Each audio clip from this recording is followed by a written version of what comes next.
Hello parents, my name is doctor Jayesh Kasundra. I am a homeopathy consultant.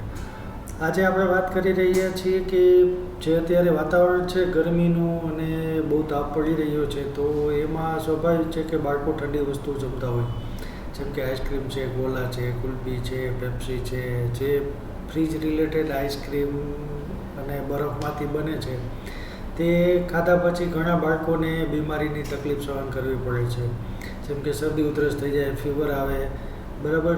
જેની immunity લો હોય છે તેવા બાળકો વધારે આમાં તકલીફ પડતી હોય છે.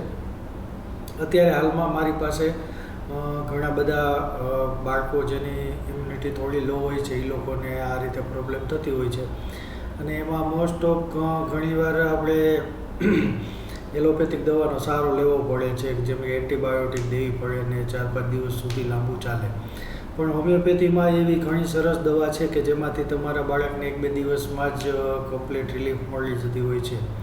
તો આજે આપણે 2-3 મેડિસિનની વાત કરશું કે જે આ ઋતુ દરમિયાન કે આવું ખાવાથી બાળકોને જે તકલીફ થાય છે એમાં ઘણી બધી હેલ્પ કરે છે.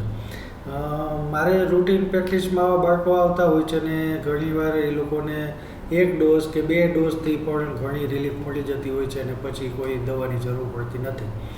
તો એમાં ફર્સ્ટ છે બ્રાયોનિયા આલ્બા.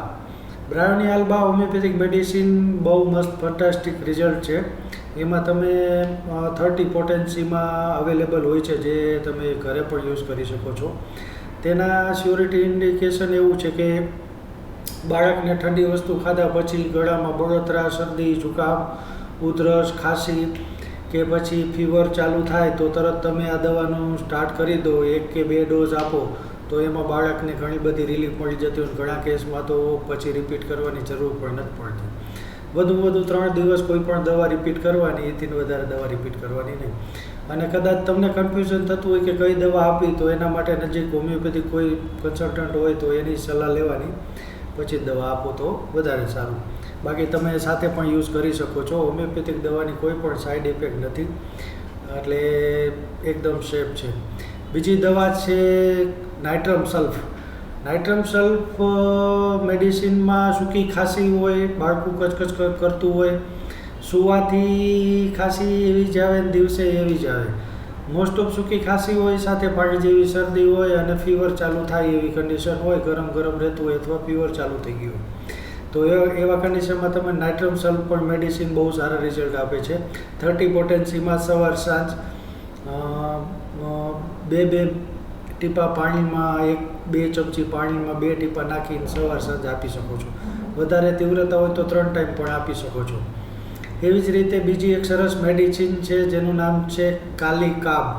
કાલિકાબ પણ આના માટે ઇન્ડિકેશન છે કે જ્યારે તમારું બાળક કોઈ ઠંડી વસ્તુ ખાતી હોય ત્યારે પછીના દિવસે કે એના પછીના દિવસે કોઈ શરદી, ઉધરસ, બાળકની તાસીર પ્રમાણે બીમાર પડે છે. કોઈને ઉધરસ વધારે થાય, કોઈને શરદી વધારે થાય, કોઈને સીધો ફીવર આવે, ગળામાં ખજવાળ આવે, દુખાવો થાય, તો એમાં કાલિકાબ બહુ સરસ રિઝલ્ટ આપે છે. અને કાલિકાબનું મેઇન ઇન્ડિકેશન છે કે એની ઉધરસ હોય એ ઢાસલી કે ને આપણે વૂપિંગ કફ હોય, કાલિકાબ વૂપિંગ કફ માટે બેસ્ટ મેડિસિન છે. તો કાલિકાબ જેને ઢાસલી ઉધરસ સાથે શરદી, ગળું બળતું હોય, ફીવર જેવું લાગે, તો કાલિકાબ 30 પોટેન્સીમાં સવારે સાંજે બહુ વધારે તીવ્રતા હોય તો સવાર, બપોર, સાંજ 3 ટાઈમ 2 ટીપા 2 ચમચી કે અડધા કપ પાણી સાથે લઈ શકો.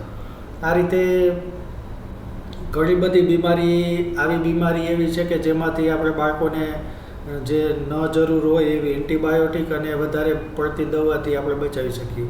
હોમિયોપેથીનો બેનિફિટ એવો છે કે અલગ બીમારી માટે અલગ દવા આવે છે, પણ શરદી, ઉધરસની ફીવર હોય તો એના માટે ત્રણેય માટે અલગ દવા નથી આવતી. એક જ દવામાં ત્રણેય કંટ્રોલ થઈ જાય છે. This is best benefit. So good bye guys, thank you.